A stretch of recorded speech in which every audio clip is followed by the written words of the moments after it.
मैं आपका कथावाचक दोस्त अमित खान एक बार फिर एक बेहद इमोशनल कहानी लेकर आपके सामने हाजिर हूं। कहानी का नाम है फ्लैशबैक। ये मां के दुख दर्द को बयान करती एक कहानी है। आज सच में हमारे देश के अंदर बुजुर्गों की बहुत बुरी हालत है। ओल्ड एज होम बुजुर्गों से भरे हुए हैं। माँ बाप तो बच्चों को पाल लेते हैं, लेकिन बच्चों से माँ बाप नहीं पल रहे। महाउपनिषद में लिखा है वासुदेव कुटुंबकम। हमने पूरी दुनिया को वासुदेव कुटुंबकम की संज्ञा दी, पूरी दुनिया को एक परिवार की तरह बताया, और आज खुद हमारे परिवार टूट रहे हैं, हमारे संस्कार पीछे छूट रहे हैं। तो आइए एक माँ के दुख दर्द को बयान करती ये कहानी सुनते हैं। जिंदगी के 60 बसंत पार कर चुकी राधिका ने नजर भरकर आखिरी बार अपने उस 2 मंजिला घर को देखा, जहां वो कभी दुल्हन बनकर आई थी, जहां वो कभी उंगलियों की गागर से सूरज की रोशनी को कैद कर लिया करती थी और फिर उसी रोशनी में चांद की तरह शर्मा भी जाती। आज राधिका की आंखों के सामने पूरी जिंदगी एक फ्लैशबैक की तरह घूम रही है। आज उसे उस घर में गुजारा हुआ एक एक लम्हा याद आ रहा है, शायद इसलिए क्योंकि आज उसे अपना वो घर छोड़ना है। राधिका का इकलौता बेटा सिद्धांत, जिसे वो बड़े प्यार से मुन्ना कहकर बुलाती थी, आज वो इतना बड़ा हो गया है कि अपनी माँ को ही वृद्धाश्रम छोड़कर आ रहा है। उस घर में राधिका के रहने के लिए अब जगह ही नहीं बची है। सिर्फ 7 साल पहले की बात है, जब राधिका के बेटे सिद्धांत की शादी हुई। घर में राधिका के अलावा सिर्फ 3 मेंबर और हैं, बेटा, बहू और उनका 4 साल का एक पोता। वह तीनों एक बेडरूम में सोते। घर में हालांकि कुल 5 कमरे हैं, लेकिन फिर भी राधिका के लिए वो घर अब छोटा पड़ गया है। बहू के घर वाले आते तो उनके लिए खूब जगह होती। बहू और घर दोनों एकदम महक जाते। घर में तरह तरह के पकवान बनते, हर दिन जैसे दिवाली होती। लेकिन राधिका के लिए अब उस घर में कोई जगह नहीं है। राधिका ने अपनी कांपती उंगलियों से अपना सूटकेस पैक किया। घर में इतनी यादें थीं कि एक सूटकेस में समा ही नहीं सकती थी। इसलिए कुछ यादें राधिका ने अपने दिल में ही रखनी बेहतर समझी।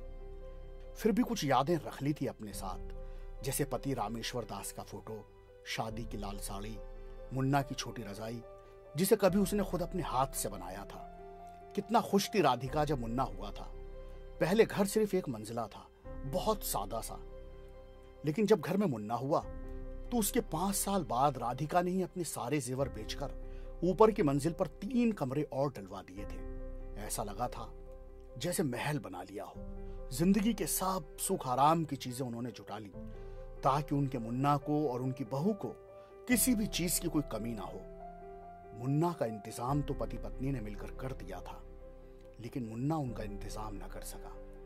राधिका की आंखों के सामने आज सब बातें फ्लैशबैक की तरह चल रही हैं, लेकिन ना जाने क्यों आज राधिका की आंखों में आंसू नहीं है। हालांकि राधिका ने सोचा था कि उस घर से उसकी अर्थी ही बाहर निकलेगी, लेकिन शायद घर से उम्र ही ज्यादा लंबी हो गई थी। फिर बेचारा घर भी क्या करता, उम्र तो साथ नहीं छोड़ पाई, इसलिए घर ने ही साथ छोड़ दिया। राधिका के मन में आज तरह तरह के विचार आ रहे हैं। राधिका सोच रही है वह अपने पति से पहले ही दुनिया छोड़कर क्यों नहीं चली गई। शायद पापिन रही होगी या अभागन, जो ऐसा नहीं हुआ।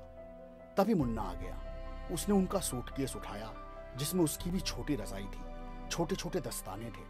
अब यादें ही तो राधिका की संपत्ति थी। उफ, इंसान को कितना बाद में जाकर पता चलता है कि जीवन में धन दौलत का तो कोई महत्व ही नहीं है। मायने तो सिर्फ रिश्ते रखते हैं, लेकिन तब तक वो रिश्ते भी बहुत पीछे छूट जाते हैं, बहुत ज्यादा पीछे। अपना अर्थ खो देते हैं। इस दुनिया में कुछ भी तो स्थायी नहीं है, न धन न रिश्ते।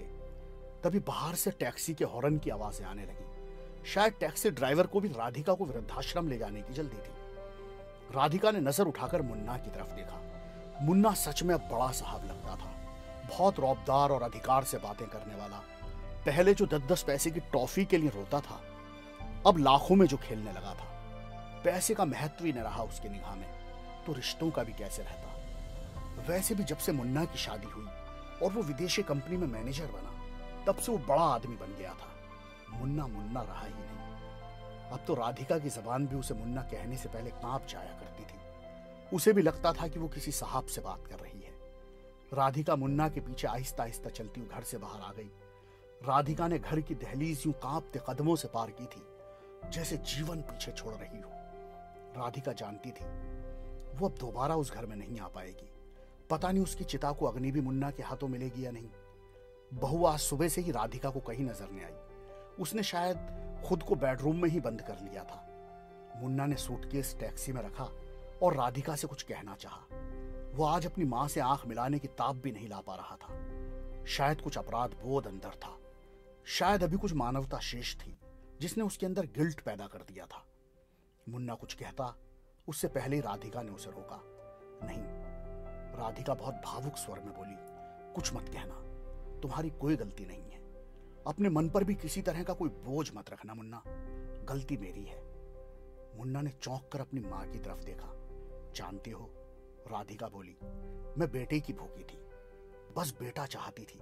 मेरे बेटा हो, इस चक्कर में 4 बार अपना एबॉर्शन तक करा डाला। तुम्हें पाने के लिए मैंने अपनी 4 बेटियों को मार डाला था मुन्ना। बहुत गहरी सांस ली राधिका ने, अपराध बोध से भरी सांस। तब कहीं जाकर तुम पैदा हुए। उस दिन मैं बहुत खुश थी। मुझे लगा था कि मुझे अपने जीवन का सहारा मिल गया, लेकिन नहीं जानती थी कि जिसे मैं सहारा समझती हूँ एक दिन वही मेरा साथ छोड़ देगा। वैसे भी उन बेटियों की बद्दुआ तो मुझे लगनी ही थी मुन्ना।